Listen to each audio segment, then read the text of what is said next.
करते हैं कुछ सामान्य परिचय। वैसे आप लोगों ने पढ़ा होगा, फिर भी थोड़ा बहुत पढ़ लेते हैं, स्क्रीन से शायद बाहर जा रहे हैं। चलिए, चंपू किसे कहते हैं? सबसे पहले चंपयति, चंपतीति वा इति चंपू। चंपू शब्द की उत्पत्ति कैसे हुई है? चुरादि गण की चपी धातु से। ठीक है, चंपू शब्द में कौन सी धातु है? तो चपी धातु है, उस पर ऊ प्रत्यय है। ठीक, चंपू शब्द का अर्थ होता है गमन, ज्ञान, प्राप्ति, मोक्ष। ठीक, गमन, ज्ञान, प्राप्ति और मोक्ष। मोक्ष सहोदर आनंद की प्राप्ति कराने वाले मिश्र काव्य की शैली को चंपू कहा जाता है। तो ये मेरे कुछ नोट्स थे, मैंने टाइप नहीं किया है विधिवत, जहां से जो जानकारियां मिली है उनको आगे पीछे कॉपी में लिखा है, वैसे ही फोटो खींच के लाई हूँ, तो इसी से आप लोग काम चलाएंगे। मोक्ष सहोदर आनंद की प्राप्ति करने वाले मिश्र काव्य की शैली को चंपू कहते हैं। यदि आवाज इत्यादि नहीं आएगी तो बीच में आप लोग बोल सकते हैं या मैसेज कर सकते हैं। मैम मैम एक मिनट सुनिए, ये जो आप पीडीएफ दिखाते हैं ये ग्रुप में शेयर होता है? हाँ, इसको शेयर कर देंगे, पर सब लोगों के पास अपने अपने नोट्स हैं, तो मैं ऐसे करती नहीं। यदि पुस्तक नहीं है तो मैं कर दूंगी इसे, और यहाँ भी शेयर हो जाता है। जिसके पास कुछ एक्स्ट्रा नहीं है और बुक नहीं है उसके लिए तो बेनिफिट हो जाएगा ना? मैं आपको पूरी पुस्तक भेज सकती हूँ आपके पास, यदि आपको आवश्यकता है तो। पीडीएफ है पुस्तक की, प्रथम उच्छ्वास की। जी जी क्योंकि जी, पहला पुस्तक उच्छ्वास मेरे पास जी पुस्तक मेरे पास है। जैसे आप ये एक्स्ट्रा बता रही ना, मैं इसकी बात कर रही हूँ। ठीक है ठीक है ठीक है, इसे आप नोट भी कर सकते हैं या मैं शेयर कर दूंगी यदि आप लोगों को बेनिफिट लगे तो। चलिए अभी जी पढ़ते हैं। जैसे एक्स्ट्रा चीजें हैं उसको आप शेयर कर दिया कीजिए। ठीक है ठीक है, ये थोड़ा सा जी रिकॉर्डिंग भी चलती है ना, तो अंत में आप बोल जी लीजिएगा। जी, चमत्कृत्य थैंक यू। पुनाति सहृदयान विस्मृतीकृत्य प्रसादयति इति चंपुः। ये हरिदास भट्टाचार्य जी ने चंपू के विषय में कहा है। कुछ चंपू के विषय में जो मुख्य मुख्य बातें कुछ लोगों ने कही हैं, तो उन्हें भी किताबों से संकलित करके यहाँ पर लिखा गया है। गद्य पद्यमयी सांका सोच्छवासा चंपू इति हेमचंद्राचार्य। हेमचंद्राचार्य ने गद्य पद्यमयी सांका सोच्छवासा, अंक सहित अथवा उच्छ्वास युक्त चंपू, गद्य पद्यमयी जो रचना होती है उसे चंपू कहा जाता है। हेमचंद्र आचार्य ने अपने काव्यानुशासन में कहा है। तो कभी ऐसे वाक्य पूछा जा सकता है, हेमचंद्राचार्य ऑप्शन में हो सकता है, या काव्यानुशासन भी हो सकता है। गद्य पद्यमयी वाणी, बस थोड़ा सा अंतर है, लगभग गद्य पद्यमयी सभी ने कहा है, क्योंकि गद्य और पद्य मिश्रित काव्य को ही चंपू कहा जाता है। वाणी, ये शब्द कल्पद्रुम में क्या कहा गया है? गद्य पद्यमयी वाणी चंपू प्रत्यभिधीयते। और गद्य पद्यमयी मयी काचित काव्यादर्श में क्या कहा गया है? काचित चंपू रीति अभिधीयते। गद्य पद्यमयम काव्यम चंपूरित्य अभिधीयते, ये साहित्य दर्पण में काव्यम ऐसा कहा गया है। ठीक है, उसके अतिरिक्त नल चंपू की कुछ, मैंने चंपू लिख दिया है यहाँ पर, नल चंपू होना चाहिए था। नल चंपू की कुछ टीकाएं प्राप्त होती हैं, तो टीकाओं का नाम नहीं प्राप्त है। चंडपाल की टीका, गुण विनय की टीका, दामोदर भट्ट की टीका और नागदेव की टीका, ये कुछ प्राचीन टीकाएं हैं नल चंपू। उसके बाद चंपू का उद्भव एवं विकास। कब चंपू का उद्भव और विकास हुआ, किस प्रकार से? मतलब हालांकि चंपू ग्रंथ जो है 900 ईस्वी के बाद के ही हैं, परंतु इससे पूर्व भी वैदिक उनमें इस तरह की चंपू की जैसी शैली प्राप्त होती है। ठीक है, तो मतलब चंपू को ही लिखा गया नहीं है। चंपू जो है नल चंपू से ही लगभग आरंभ होता है, या 900 के बाद ही चंपू ग्रंथों का आरंभ होता है। लेकिन ये जो है, ये शैली प्राप्त होती है चंपू के समान। गद्य पद्यमय मिश्रित रचना का प्रारंभ वैदिक युग से ही मिलता है। कृष्ण यजुर्वेद, अथर्ववेद तथा ब्राह्मण ग्रंथों में यह शैली प्रचुर रूप से प्राप्त होती है। ऐतरेय ब्राह्मण के हरिश्चंद्रोपाख्यान 33वें अध्याय में हाँ, लक्षण मतलब चंपू की जैसी शैली प्राप्त होती है। जैसा चंपू है उसी तरह के अन्य जो रचनाएं हैं यहाँ, या कोई जैसे उपाख्यान है या वैदिक कोई भी है, उसमें ये इस तरह की शैली प्राप्त हो रही है। मैं कथा का मुख्य रूप गद्य तथा उपदेश अथवा संवाद पद्य में है। ठीक है, मुख्य कथा जो है हरिश्चंद्रोपाख्यान में गद्य में है और उपदेश और जो संवाद है वे पद्य में है। हरिश्चंद्रोपाख्यान लगा भी है ऐत्रेय ब्राह्मण का, उपाख्यान नेट के उसमें लगा है शायद ना, वेद में है। अच्छा हाँ हाँ, ऐत्रेय ब्राह्मण में है ना शायद, मुझे ध्यान जैसा आ रहा है हरिश्चंद्रोपाख्यान। जी, ऐत्रेय ब्राह्मण ऋग्वेद। चलिए आगे चलते हैं। उसके बाद कठ मुंडक प्रश्न आदि उपनिषदों में भी गद्य पद्य मिश्र रूप शैली प्राप्त होती है। कठोपनिषद में भी आपने देखा होगा श्लोक भी प्राप्त होते हैं और गद्य भी प्राप्त होता है। मुंडक प्रश्न उपनिषद इत्यादि में भी मिश्र रूप की शैली प्राप्त होती है। भागवत पुराण व विष्णु पुराण के चतुर्थ अंश में भी गद्य पद्य का मिश्रण मिलता है। बौद्ध जातक कथाओं में अवदान शतक, रत्ना जी का भी स्वागत है, दिव्यावदान, जातक माला आदि ग्रंथों में भी चंपू पद्धति का अनुसरण है। यानी कि यह चंपू ग्रंथ नहीं है, लेकिन चंपू की जैसी शैली पूर्व में ही प्राप्त हो रही है। छत्रक रुद्रदामन का गिरनार शिलालेख 150 ईस्वी का एवं अलंकारिक गद्य पद्य की मिश्रित शैली में रचित होने से समुद्रगुप्त का प्रयाग प्रशस्ति स्तंभ लेख 360 ईस्वी का, तो इसमें भी गद्य और पद्य दोनों है। चंपू काव्य के अग्रदूत माने जा सकते हैं, यानी कि चंपू काव्य से पहले चंपू जैसे ग्रंथ प्राप्त हो रहे हैं। चंपू का सर्वप्रथम शास्त्रीय विश्लेषण आचार्य दंडी के काव्यादर्श में 600 ईस्वी में, काव्यादर्श में सबसे पहले चंपू का जो शास्त्रीय विश्लेषण यानी कि चंपू क्या है, चंपू भी एक काव्य है, ऐसा दंडी ने अपने काव्यादर्श में बताया और दंडी ने लक्षण भी दिया है जो हम अभी पढ़ रहे थे। आचार्य दंडी ने गद्य पद्यमयी काचित चंपूरिति अभिधीयते, ऐसा दंडी ने कहा है, काचित चंपूरिति अभिधीयते, इस प्रकार से। तो कुछ चंपू के विषय में सामान्य जानकारी है। चपी धातु में उ प्रत्यय है, इतना ध्यान रखेंगे, और चंपू शब्द के 4 अर्थ बताए। और सामान्य कोई चंपू क्या है, यदि शब्द के आधार पर गद्य पद्यमयी रचना को चंपू कहते हैं, ऐसा हम कह सकते हैं। यदि चंपू नाम के आधार पर है तो मोक्ष सौदर, आनंद प्राप्त करने वाली, आनंददायिनी जो काव्य शैली है उसे चंपू कहते हैं। ये हम अर्थ नाम के उस शब्द के अर्थ के आधार पर बता सकते हैं। उसके बाद ये भी रफ ही है, समझिए, उतना अच्छे से नहीं है। जहां पर जो जानकारी मिली है वहां पर ऐसी पॉइंट वाइज लिख दिया है। नल चंपू में 7 उच्छ्वास हैं।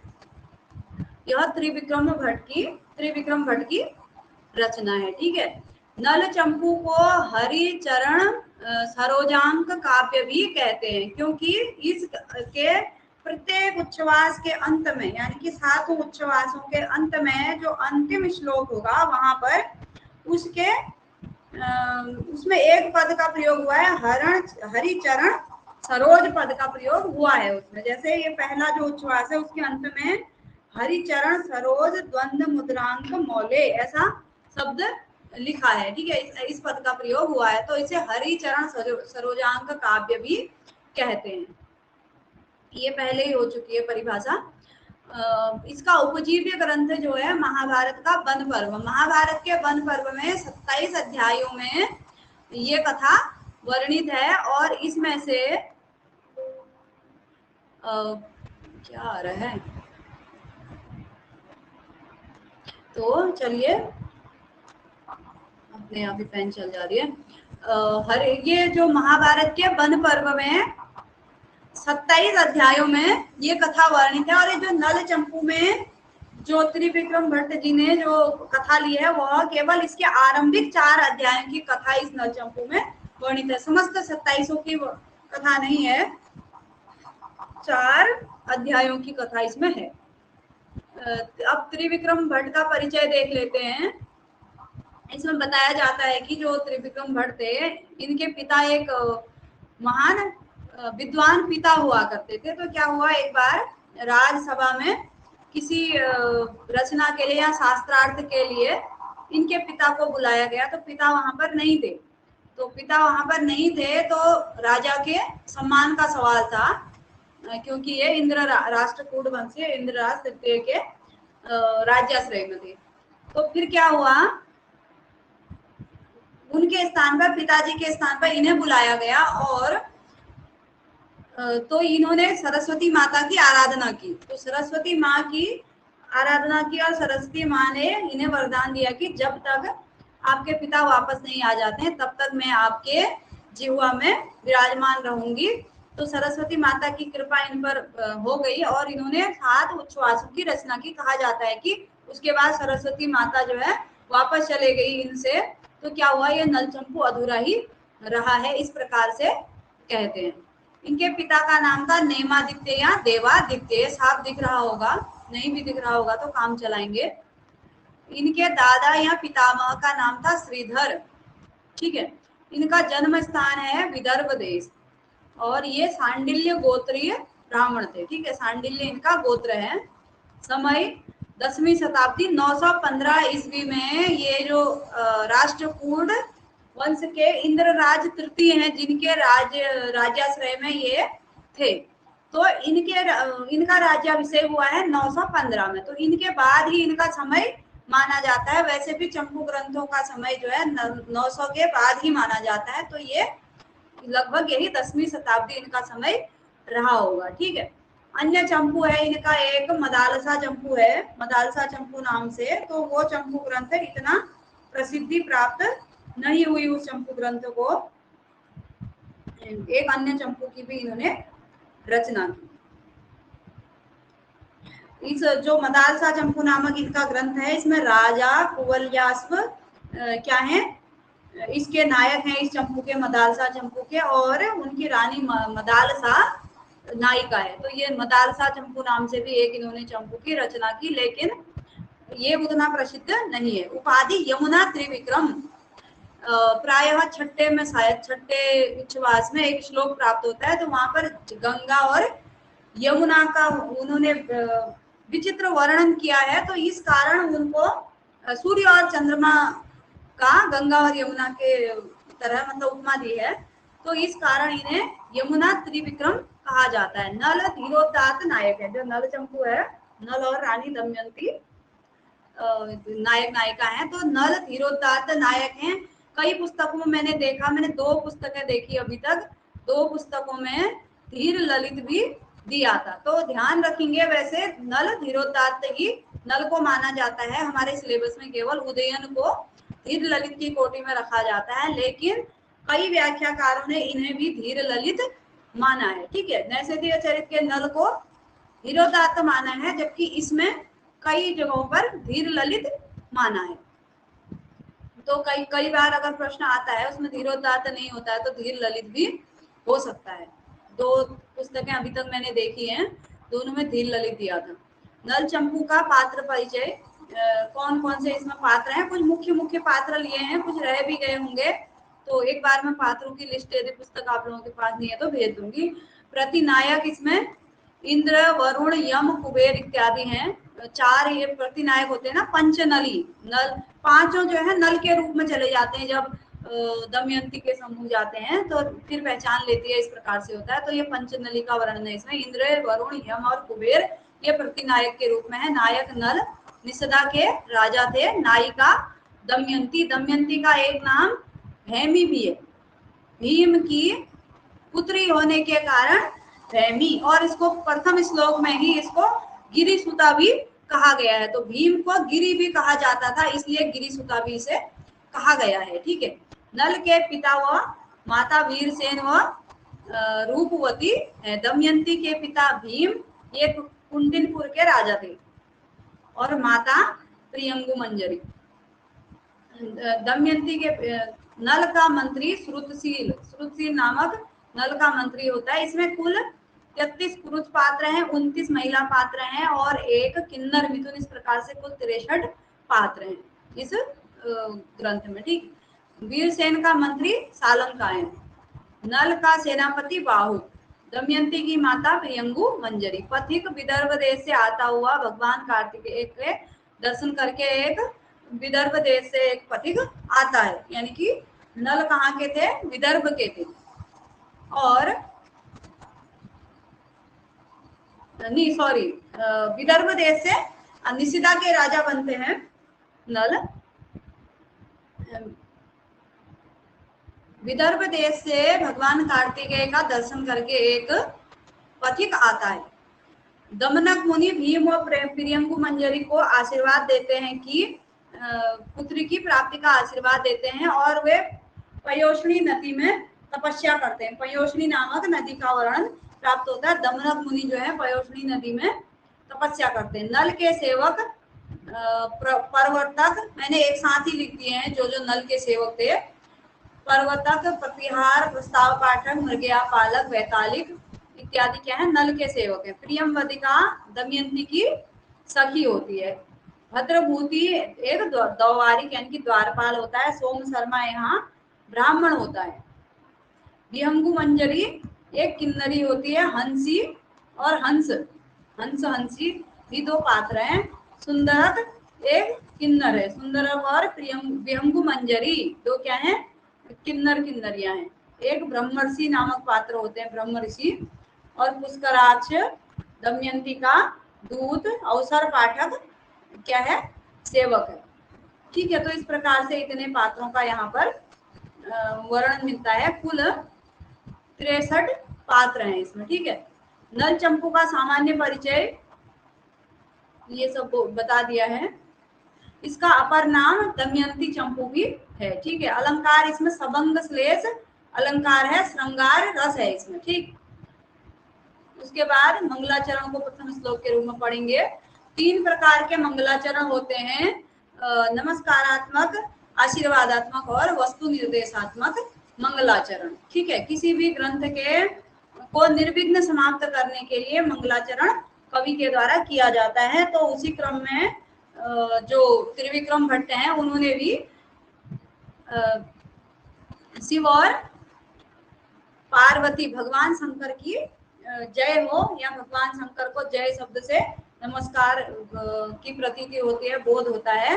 तो भगवान शंकर की आराधना की है, तो नमस्कारात्मक मंगलाचरण भी है। और इसी शब्द से, इसी मंगलाचरण से वस्तु निर्देश भी होता है, क्योंकि गिरिसुता से दमयंती और चंद्रमौली से जो नल है उनका बोध होता है, चंद्रवंशीय नल का।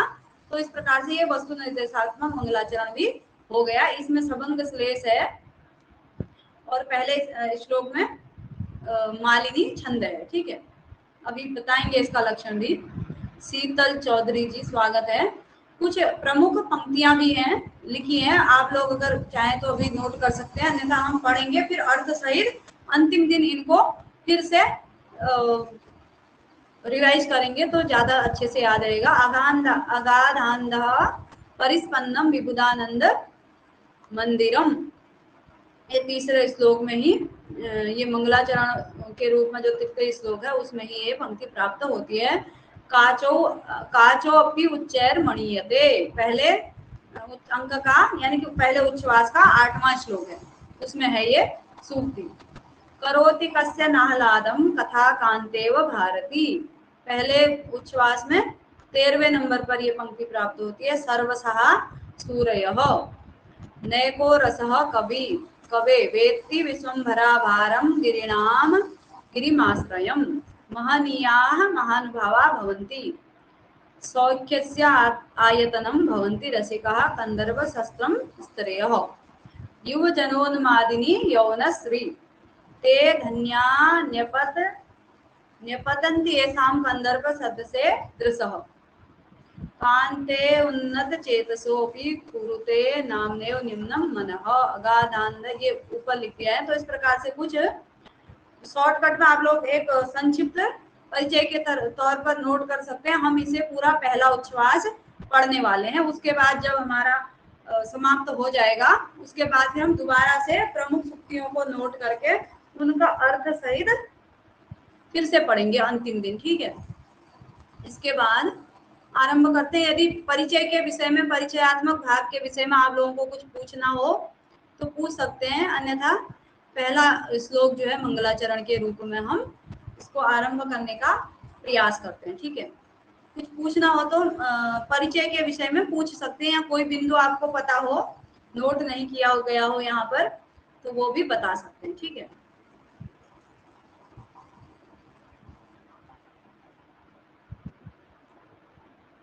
चलिए आगे बढ़ें। जयति गिरिसुतायाः काम संताप वाही न्यूरसी रस निषेकस चांदनः चंद्रमौलिः तदनुज विजयन्ते कीर्ति भाजाम कविना मसकृत अमृत बिंदु स्यंदिनो वाग विलासः। तो इस प्रकार से ये मालिनी छंद है। इसमें 15 वर्ण होते हैं और 8 और 7 पर यति होती है। 8 वर्ण पहले पढ़ेंगे, उसके बाद 7 वर्ण पढ़ेंगे। ननमय द्युतेयम मालिनी भोगी लोके, 2 नगण होते हैं, फिर मगण होता है, उसके बाद अंत में 2 यगण होते हैं। 8 और 7 पर यति होती है। भोगी लोके, भोगी मतलब होता है सर्प। 8 प्रकार के सर्प प्रसिद्ध हैं, 7 लोक प्रसिद्ध हैं। तो इस प्रकार से 15 वर्णों में 8 और 7 पर यति होती है। ये तो हो गया इसका छंद। अब इसके बाद अन्वय देखते हैं। यहाँ पर 2 अर्थ निकलेंगे, एक भगवान शंकर और पार्वती के पक्ष में, दूसरा नल और दमयंती के पक्ष में। ठीक है, हाँ बिल्कुल, ये छंद का लक्षण है, प्रियांशी जी ने लिख दिया है। गिरिसुतायाः काम संताप वाहिनी, यहाँ से 9 जो है ये संधि होकर के न्यू रसी ऐसे हुआ है, तो वाहिनी। गिरिसुतायाः काम संताप वाहिनी उरसी चांदनः, यहाँ से लेंगे चांदनस हुआ है, विसर्ग को स हुआ है।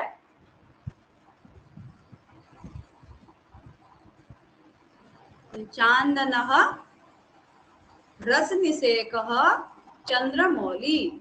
इसमें पद, ये क्रियापद क्या है? जयति, जय हो। ठीक है, गिरिसुतायाः काम संताप वाहिनी उरसी चांदनः रस निषेकः चंद्रमौली जयति। एक वाक्य तो यहाँ पर पूरा हो गया। गिरिसुतायाः, उसकी चलो अन्वय कर लेते हैं। उसके बाद दूसरा वाक्य है, फिर विजयन्ते, यहाँ पर क्रियापद है। तदनु च, और इसके बाद तदनंतर कीर्ति भाजाम कवीनाम असकृत अमृत बिंदु स्यंदिनः वाग विलासः विजयन्ते। ठीक है, तदनु च कीर्ति भाजाम कवीनाम असकृत अमृत बिंदु स्यंदिनः वाग विलासः विजयन्ते। गिरिसुतायाः, गिरिसुता यानी कि पार्वती, गिरि पर्वत की पुत्री पार्वती, गिरेह सुता गिरिसुता। ठीक है, पर्वत की पुत्री, पर्वत पुत्री पार्वती के काम संताप वाहिनी उरसी, काम से संतप्त उरसी वक्षस्थल में चांदन, चंदन रस निषेकः, चंदन के रस का को प्रवाहित करने वाले चंद्रमौले, चंद्रमौली, चंद्र मौले यस्य सह चंद्रमौली, यानी कि भगवान शंकर की जयति, जय हो। गिरिसुता पार्वती के काम संताप वाही, काम संताप से संतप्त उरसी वक्षस्थल में चांदन, चंदन के रस निषेक, चंदन के रस को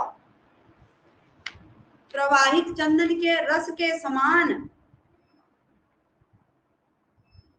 शीतलता प्रदान करने वाले, यानी कि पार्वती के हृदय को, वक्षस्थल को शीतलता प्रदान करने वाले, काम संतप्त हृदय को शीतलता प्रदान करने वाले चंद्रमौली भगवान शंकर की जय हो। यदि नल और दमयंती के अर्थ में लें, गिरिसुता, गिरि भीम को भी कहते हैं।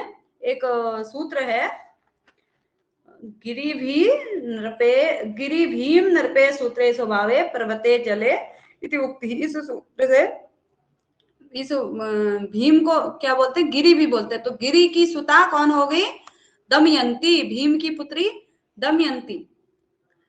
गिरी सुता के दमयंती के काम संताप वाहिनी उरसी, सेम अर्थ होगा, काम से संतप्त वक्षस्थल में चंदन के रस से कहा, चंदन के रस के समान शीतलता प्रदान करने वाले चंद्रमौली, चंद्रमौली, चंद्रवंश के शिरोमणि चंद्रमौली जयति। चंद्रमौली यानी कि राजा नल की जय हो। ठीक है, तो इस प्रकार से दोनों वस्तु निर्देशात्मक और वो क्या बोलते हैं, नमस्कारात्मक मंगलाचरण हो गया। जयति शब्द से जयति का अभिप्राय जय हो अथवा वह सर्वोत्कृष्ट है, इस प्रकार से दिया गया है। तो जो सर्वोत्कृष्ट होगा उस वह प्रणम्य होगा सबके द्वारा, तो इस कारण जयति शब्द से प्रणाम का बोध होता है, इसलिए क्या है, नमस्कारात्मक मंगलाचरण भी है। तदनुच, उसके बाद क्या, कीर्ति भाजाम कविनाम, कीर्ति भाजाम यानी कि जिनका अत्यधिक यश, कीर्ति जिन कवियों की, कीर्ति भाजाम कविनाम जिनकी अत्यधिक यश और कीर्ति है, ऐसे कवियों की असकृत अमृत बिंदु संदिनः वाग विलासा। असकृत निरंतर अमृत बिंदु, काव्य रूपी जो अमृत बिंदु होता है, संदिनः प्रवाहमान करने वाले, संदिनः प्रवाहित करने वाले, वाग विलास वाणी के विलास की, विजयंते जय हो। उसके बाद कीर्ति भाजाम यशस्वी कवियों के असकृत निरंतर अमृत बिंदु, अमृत रूपी काव्य, विजयी भी अर्थ हो सकता है, हाँ विजय हो, जय हो अथवा सर्वोत्कृष्ट है, इस प्रकार से इसमें दिया गया है व्याख्या में। हम ज्यादातर अर्थ करने के लिए जय हो इसी प्रकार से ले सकते हैं, लेते हैं। असकृत अमृत बिंदु संदिनः वाग विलास, निरंतर अमृत रूपी यानी कि काव्य,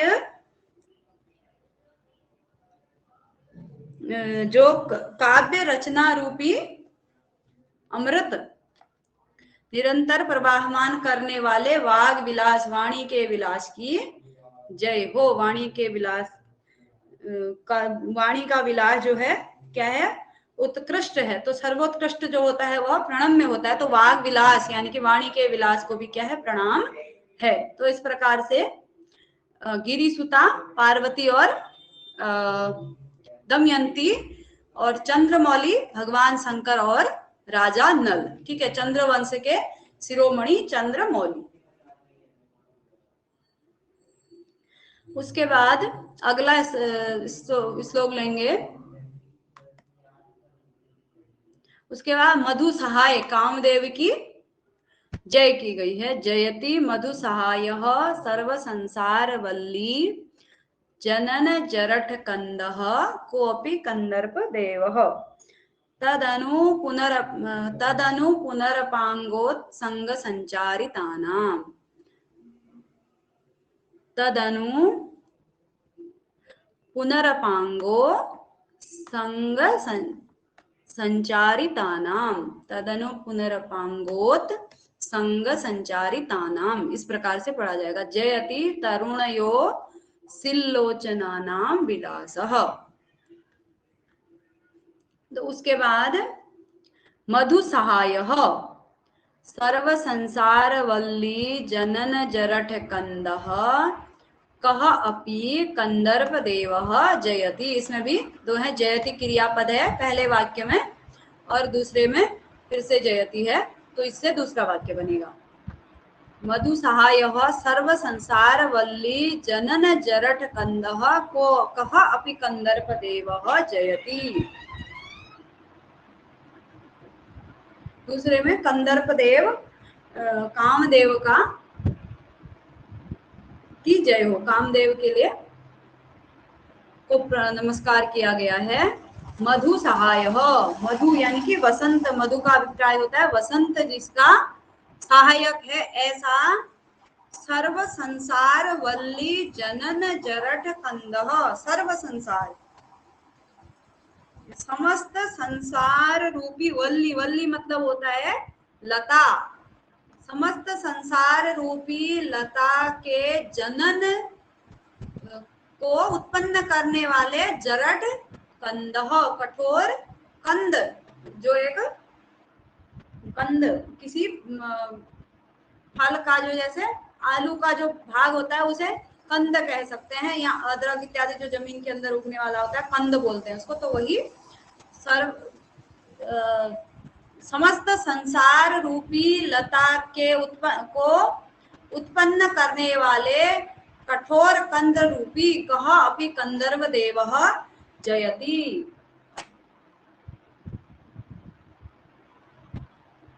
तदनु उसके बाद पुनः अपांगोत संग संचारितानाम तरुणयो तरुणयोसित लोचनानाम विलासः जयति। उसके बाद तदनु पुनः अपांगोत संग संचारितानाम तरुणयोसित लोचनानाम विलासः जयति।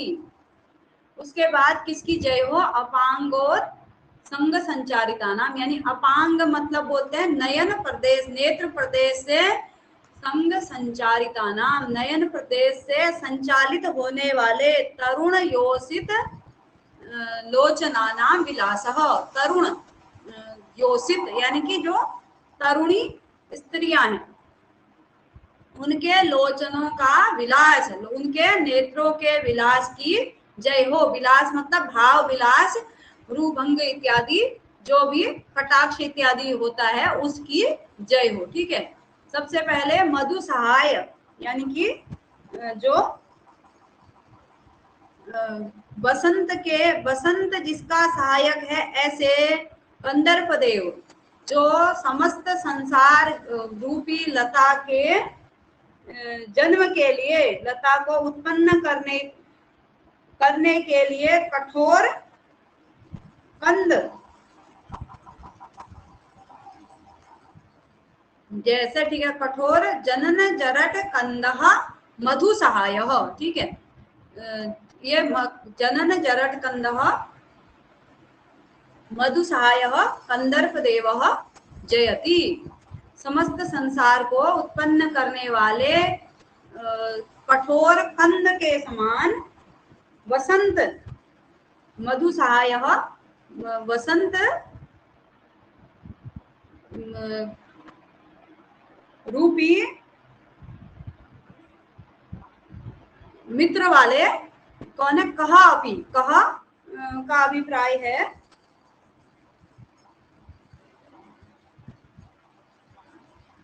कह अपि कश्चित अपि अद्भुत वैभव जिसमें है। ठीक है, कह ब्रह्मा को भी कह बोला जाता है, तो जिसमें अद्भुत क्या है? वैभव से युक्त कंदर्प देव, अत्यधिक शक्ति संपन्न कंदर्प देव की जय हो। कंदर्प देव कामदेव को हमारा प्रणाम है। उसके बाद पुनः, उसके बाद क्या है? तदनु पुनः, उसके बाद पुनः बार बार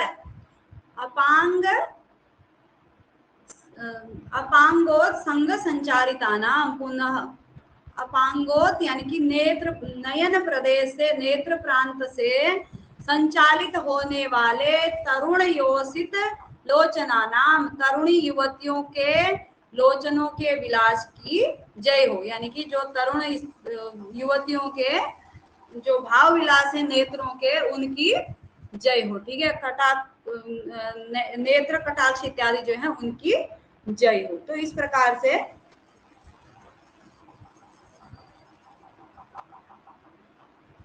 ये दूसरा श्लोक हुआ। यदि कुछ पूछना हो या मैं कितना समझा पाई ये नहीं पता, लेकिन फिर भी कोशिश की जा रही है। कोई चीज पूछनी हो तो आप लोग बीच में मैसेज करके पूछ सकते हैं। ठीक है,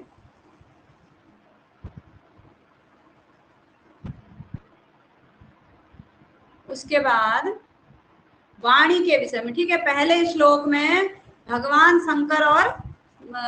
शंकर की जय की गई है, ठीक है। पार्वती के वक्षस्थल में, काम संतप्त वक्षस्थल में चंदन के रस के समान शीतलता प्रदान करने वाले भगवान शंकर की जय हो। अथवा गिरिसुता, बिल्कुल धन्यवाद आपका। गिरिसुता जो कौन है, इस नल चंपू की नायिका दमयंती के काम संतप्त हृदय में चंदन के रस के समान शीतलता प्रदान करने वाले नल चंद्रमौली, चंद्र वंश के शिरोमणि नल की जय हो, ठीक है। उसके बाद दूसरे में कामदेव की जय हो, ठीक।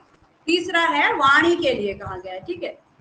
अगाधान्तः परिस्पंदं विबुधानंद मंदिरम वंदे रसांतर प्रौढ़म स्रोतः सारस्वतम वहत। तो यहाँ पर चूंकि श्लेष है तो श्लेष के द्वारा दो दो अर्थ निकाले जाते हैं। जैसे गिरिसुता मतलब पार्वती, गिरिसुता मतलब नल की पत्नी दमयंती, ठीक है। तो उसी प्रकार से सारस्वतम, सारस्वत सरस्वती माता, सारस्वत सरस्वती नदी। तो सबसे पहले इसका अन्वय देखेंगे। अगाधान्तः परिस्पंदम विबुधानंद मंदिरम रसांतर प्रौढ़म, बिल्कुल, वहत सारस्वतम स्रोतः वंदे। सारस्वत के यानी कि सरस्वती नदी के प्रवाह को प्रणाम है, अथवा सरस्वती माता के प्रवाह को प्रणाम है, ठीक है। मैं प्रणाम करता हूँ, वंदे, अहम वंदे। अगाधांत परिस्पंदम, सबसे पहले सरस्वती नदी का अर्थ ले लेते हैं, ठीक है। फिर भारती माँ सरस्वती का अर्थ लेंगे, सरस्वती के पक्ष में लेंगे। अगाधांत परिस्पंदम, अगाध मतलब होता है अत्यधिक गहरा, परिस्पंदम अत्यधिक गहराई में, परिस्पंद यानी कि तरंगित होने वाला। विबुधानंद मंदिरम, विबुध मतलब होता है देवता, आनंद मंदिरम, विबुध आनंद मंदिरम, देवताओं के आनंद का मंदिर। रसांतर प्रौढ़म वहत सारस्वतम स्रोतः वंदे। रसांतर प्रौढ़, रसा मतलब होता है क्या, पृथ्वी। अंतर, अंतः मतलब उसके मध्य में स्थित, पृथ्वी के मध्य में। प्रौढ़ मतलब प्रगल्भ। सारस्वतम, सरस्वती, वहत बहते हुए, सारस्वतम सरस्वती नदी के स्रोतः प्रवाह को वंदे मैं प्रणाम करता हूँ। अगाधांत अत्यधिक गहराई के बीच में तरंगित, और विबुध आनंद मंदिरम देवताओं के आनंद का मंदिर, आनंद का मंदिर अथवा घर, ठीक है। मंदिर का अभिप्राय घर भी होता है, देवालय जैसे बोलते हैं, तो देवताओं का मंदिर यानी कि देवताओं का घर, ठीक है। और रसांतर यानी कि रसा, रसा पृथ्वी का पर्यायवाची है। पृथ्वी के मध्य में प्रगल्भ, बहत बहते हुए, सारस्वतम सरस्वती के स्रोत को मैं, प्रवाह को मैं प्रणाम करता हूँ। उसके बाद अब वही अन्वय वही रहेगा, सरस्वती यानी कि भारती, वाणी की देवी सरस्वती के अर्थ में लिया जाएगा।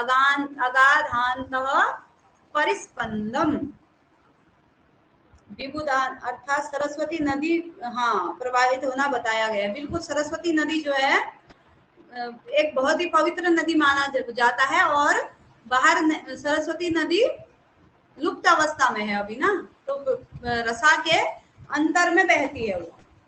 तो इस कारण से उस सरस्वती नदी के प्रवाह को मैं प्रणाम करता हूँ। अब सरस्वती के अर्थ में यानी कि भारती, वाणी की देवी सरस्वती के अर्थ में हम इस श्लोक का अर्थ लेंगे। अगाधांतः परिस्पंदम, अगाधांत यानी कि हृदय के, अगाधांत परिस्पंदम हृदय में महान अर्थ, अगाधांत परिस्पंदम हृदय में महान अर्थ को, अर्थ के कारण चमत्कार उत्पन्न करने वाले, परिस्पंदम चमत्कार उत्पन्न करने वाले। विबुध मतलब होता है विद्वान, विद्वानों के, विबुध मतलब देवता, विबुध मतलब विद्वान, विद्वानों के आनंद का मंदिर,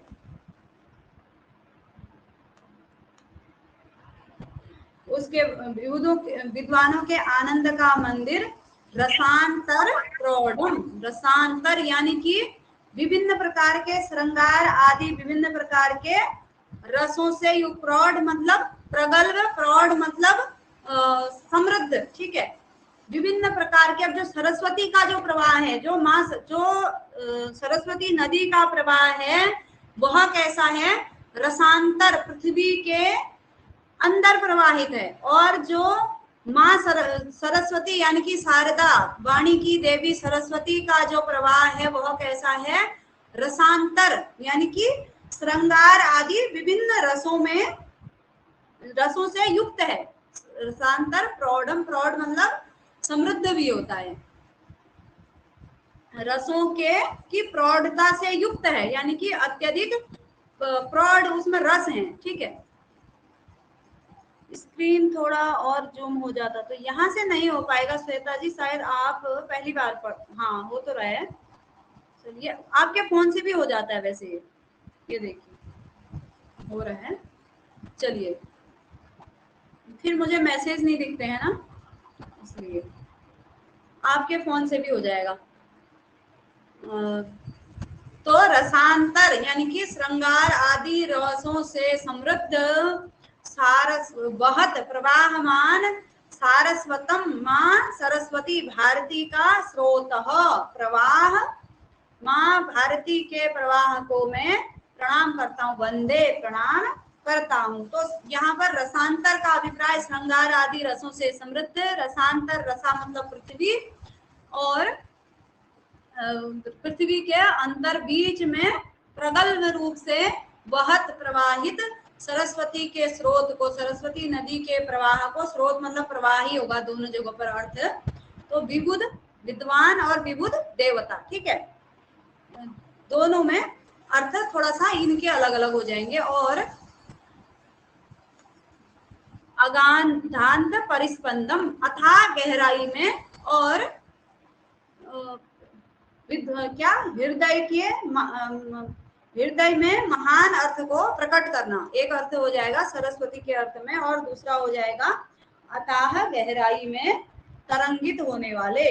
और वहां जो सरस्वती नदी, जो सरस्वती जो है माँ सरस्वती, वह श्रृंगार आदि रसों से युक्त होके हृदय में महान अर्थ को चमत्कृत करती है। और जो सरस्वती नदी है वह बहुत गहराई में, अगाध गहराई में, अत्यधिक गहराई में तरंगित होती है। तो इस प्रकार से इस श्लोक का भी अर्थ मुझे लगता है समझ गए होंगे। चलिए आगे बढ़े, कुछ पूछना हो तो वो कर सकते हैं। यदि पुस्तक आपके पास है तो आप लोग इनके जैसे जहां से हमने अर्थ लिया है, स्लेश जहां से बनाया है उस पर आप टिक कर सकते हैं। उसके बाद अगला है एक श्लोक, इसके बाद और पढ़ेंगे, उसके बाद फिर दूसरे दिन।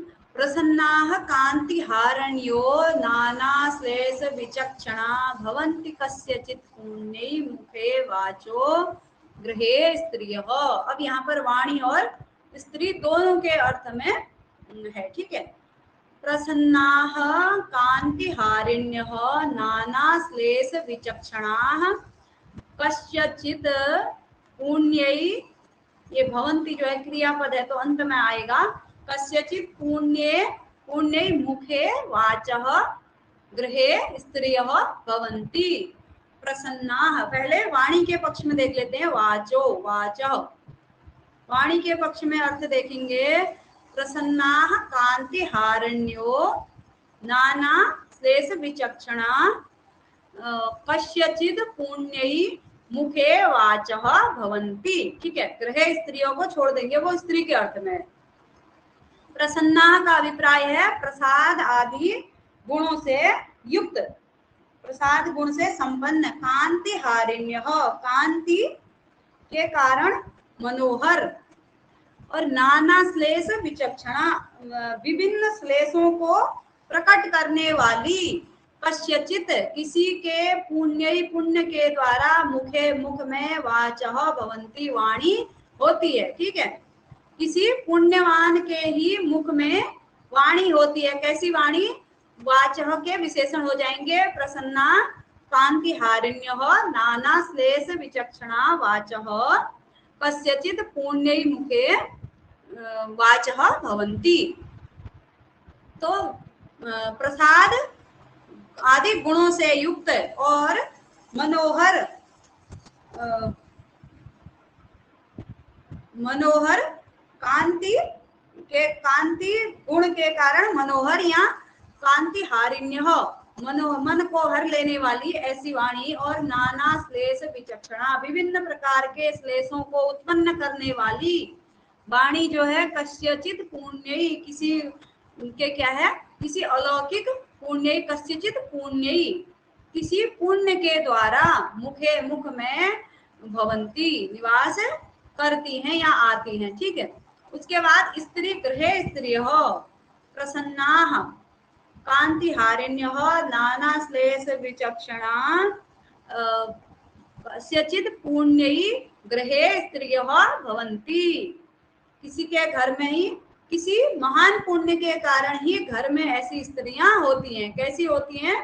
प्रसन्नाः, अत्यधिक प्रसन्न मुख वाली, प्रसन्न वदना, कांति हारिण्यः, सौंदर्य के कारण मनोहर, ठीक है, सौंदर्यशाली अत्यधिक, नाना श्लेष विचक्षणा, श्लेष का मतलब होता है आलिंगन भी होता है। तो विभिन्न प्रकार के श्लेष यानी कि आलिंगनों को प्रकट करने वाली, ठीक है, वाणी के अर्थ में श्लेष अलंकार को प्रकट करने वाली, स्त्री के अर्थ में श्लेष मतलब आलिंगन को प्रकट करने वाली अथवा आलिंगनों में विचक्षण, चतुर। ठीक है,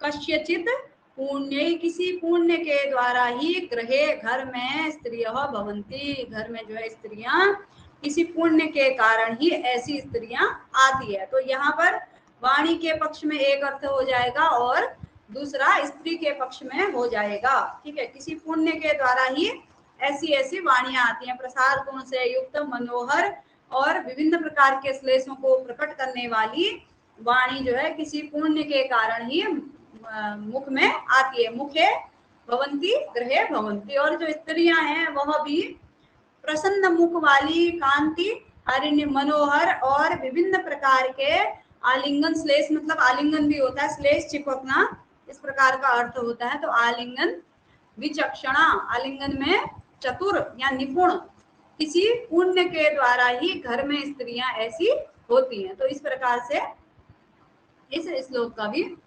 अभिप्राय जहां तक आप लोगों को समझ में आ जाएगा, बिल्कुल चतुर कुशल। उसके बाद अगला है, अंतिम है, कवि के विषय में कहा गया है कि कवि जो है किस प्रकार का कवि अच्छा हो सकता है।